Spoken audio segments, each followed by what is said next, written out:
s'est passé une chose extrêmement bizarre dernièrement. Pourquoi l'Iran fait ça? C'est aussi extraordinaire. Trump va rentrer en guerre avec l'Iran dans les heures à venir.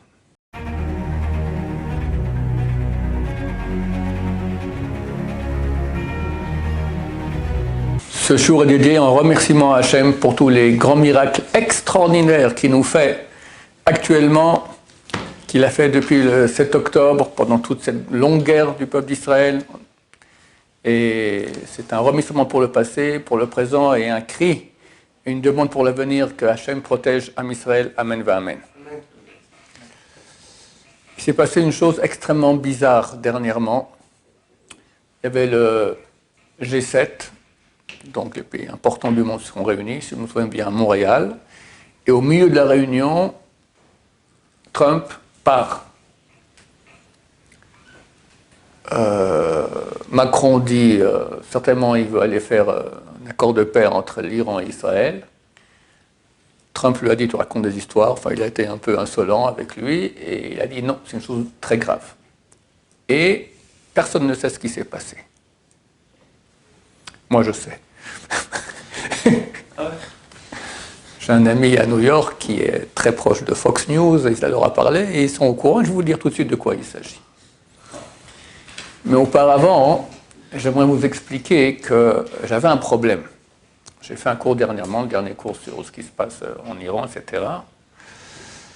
Et j'ai cité des sources comme quoi, donc le verset de la fin des temps, du plus grand des prophètes Goy, Vetsimiyat Kitim, des flottes, comme explique le Talmud Natan il y a 2000 ans, en traduction en araméen, des flottes armées viendront des îles éloignées d'Occident, vont attaquer d'abord l'Irak, ensuite vont attaquer l'Iran, et lui aussi sera perdu pour l'éternité. Ok, donc de quoi il s'agit? Des troupes occidentales qui viennent en bateau, comme c'était le cas à la guerre du Golfe, et qui doivent après avoir une guerre avec l'Iran. Or, quand j'ai fait ce cours, c'était donc dimanche, il n'y a qu'Israël qui se bat contre l'Iran. J'ai oublié de citer aussi dans ce cours-là une source que je cite très souvent, c'est le Tosfot, dans Traité Avodah Zarah, page B, verso. Tosfot commençant par les mots Mashra Malchutaihu. Quel numéro de page? B, 2B. J'ai déjà expliqué souvent là-bas que la Gemara cite comment les peuples vont venir, vont être jugés, etc. Et la Gemara cite d'abord Rome, Perse, et après tous les autres peuples. Mais tous, ils ont le même scénario. Alors la Gemara dit ici, c'est le même scénario. On dit que tout le monde sont rentrés, et il y a eu ça. Pour tout le monde, pourquoi tu dis d'abord Rome, Perse, et après le reste du peuple? La Gemara répond parce que Rome et Perse, leur royauté va durer jusqu'à l'époque messianique. Le Tosfot dont je parle pose la question, comment ça se fait? C'est marqué dans le traité Rosh Hashanah 10 que dans le futur, la Perse tombera dans les mains de Rome. Donc, quand Mashiach vint, il n'y a plus de Perse. Alors, comment tu me dis maintenant, ces deux peuples vont durer jusqu'à l'époque messianique? Réponds Tosfot, c'est extrêmement actuel, que ce sera juste avant que Mashiach vienne. Juste avant que Mashiach vienne, il faut voir la Perse. La Perse, c'est donc l'Iran, tomber dans les mains de Rome. Rome, c'est l'Occident. Or, pour le moment, c'est une guerre entre Israël et l'Iran, et pas plus. C'est écrit effectivement dans les écrits de Rabbi Hamital, l'élève de Rabbi Noari, le grand auteur de la Kabbalah moderne il y a 500 ans, que la guerre contre la Perse va précéder la Géoula, et c'est Israël qui en sera l'initiateur. Donc en fait, Israël n'est que initiateur. Il faudrait que l'Occident vienne et attaque l'Iran. Eh bien, on y est. On y est. Quelle est la grande nouvelle pour laquelle Trump a quitté le G7? L'Arabie Saoudite et le Qatar ont appelé Trump en urgence, disant qu'ils avaient des informations comme quoi l'Iran voulait les attaquer à eux. À eux, l'Arabie Saoudite À eux, l'Arabie Saoudite et le Qatar. Pourquoi? Et on a une source pareille il y a le coup de Shimoni qui dit que l'Anu Mashiach viendra, tous les peuples seront en guerre, beaucoup de peuples seront en guerre dans le monde. Ben, c'est vrai, on a la Russie avec l'Ukraine, Pakistan avec l'Inde, Taïwan, la Chine avec Taïwan, avec le Non, le Pakistan, ils sont en guerre actuellement? ouais, ils sont en conflit. Là, ça s'est calmé un peu, mais on va s'envoyer des bombes atomiques sur la tête. Taïwan et la Chine, Taïwan? Taïwan et la Chine. La Chine veut conquérir Taïwan, amasser son armée maintenant là-bas, d'accord?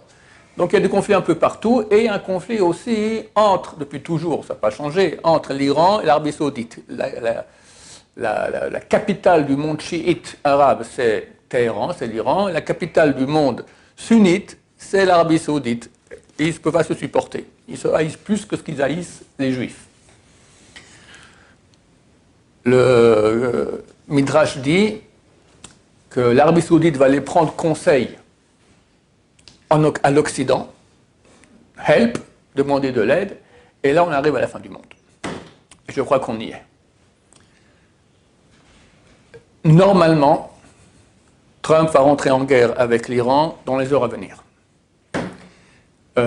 Nous aider à nous, il ne voulait pas trop.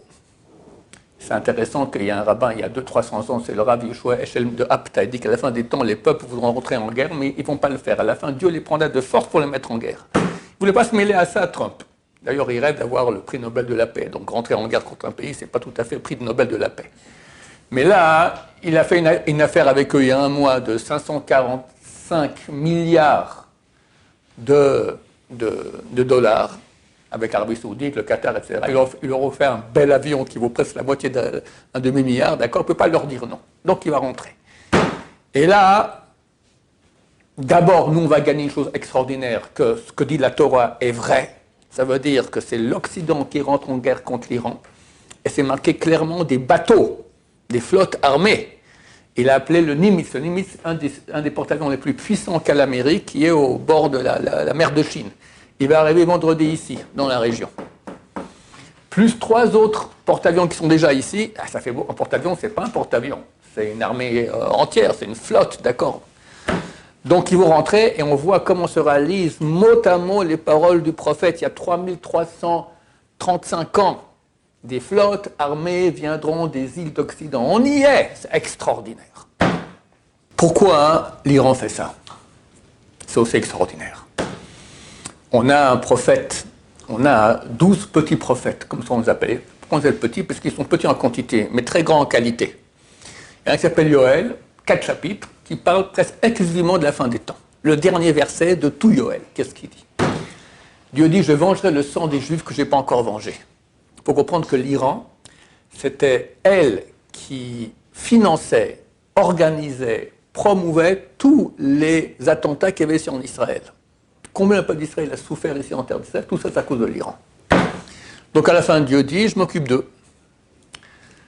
Le verset, il dit, Ve niketi damam lo niketi, je vengerai le sang que je n'ai pas encore vengé, va Hashem shochen betzion, et Dieu demeure à Sion. Et cette fin-là, Dieu demeure à Sion, c'est la fin de toute la prophétie de Yoël, elle n'a aucun sens. Qu'est-ce que tu me racontes ça? Tu dis Dieu va se venger et Dieu demeure à Sion. Où est le rapport? Le commentateur peut-être principal, un des principaux qu'on a sur la Bible, c'est le Metsudot, il lui dit comme ça. Il dit, lorsque les ennemis verront que leur fin est proche, l'Iran comprend qu'ils ont perdu la guerre. Ils ont encore des capacités, mais bon, pour le moment, ils sont très très mal barrés. Et si l'Amérique va rentrer, c'est fini, c'est fini. Alors Metsudot dit, ils vont se renforcer, se disant, on crève, mais pas tout seul.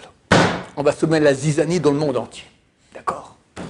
Alors c'est marqué Hachem Shochen Betzion, Dieu demeure à Sion, ils ne pourront rien nous faire. En tout cas, ici, Baruch Hashem, comme on a vu déjà l'aide de Dieu, on aura, et encore plus, Bezrat Hashem.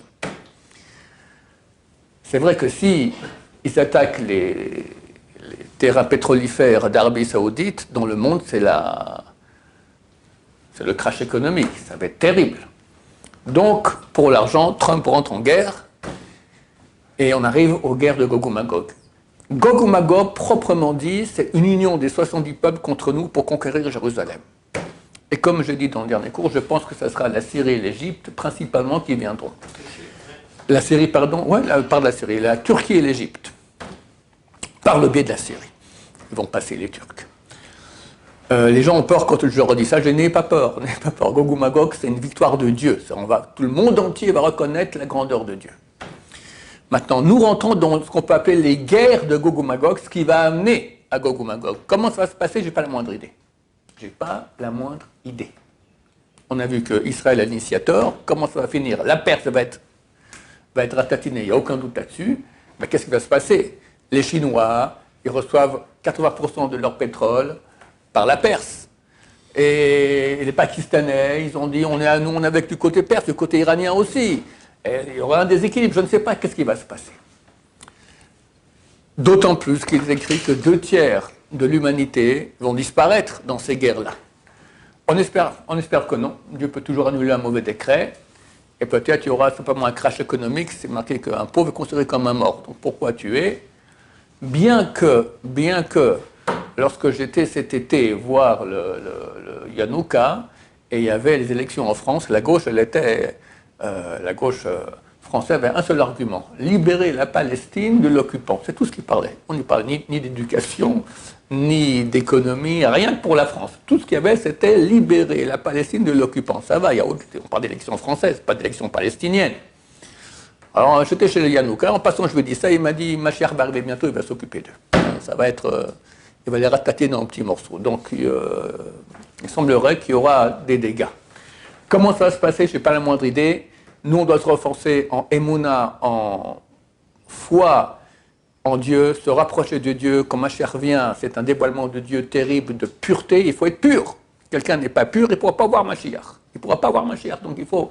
Et même si par des mérites que je ne sais pas, ses parents ou ses ancêtres, Dieu le fait passer, mais il restera minuscule. Il faut être grand quand Mashiach vient. Donc Bezrat Hashem, je pense que nous rentrons dans les phases critiques. Guerre de l'Occident contre les Anglais aussi amènent des bateaux, vont rentrer en guerre contre l'Iran, ça va être la fin de l'Iran. Qu'est-ce que ça va amener? Je l'ignore, mais je pense que Mashiach va venir bientôt. Moi, je crois à une date, mais évidemment, je me trompe toujours, je vais aussi me tromper. C'est le 15 Av, comme je dis, c'est marqué qu'il n'y a pas de plus grand jour pour le peuple d'Israël que le 15 Av et Yom Kippour. Et si on regarde les raisons pour lesquelles c'est un grand jour, qui ont été dites par les grands d'Israël, dans du Talmud, c'est des raisons un peu tralala, quoi. C'est pas génial. Trouve-moi le plus grand jour pour le peuple d'Israël. À mon avis, ça sera la Géoula, je l'espère. Et sinon, avant, et sinon, après, mais très bientôt. Baruch Adonai, l'olam, amen va amen.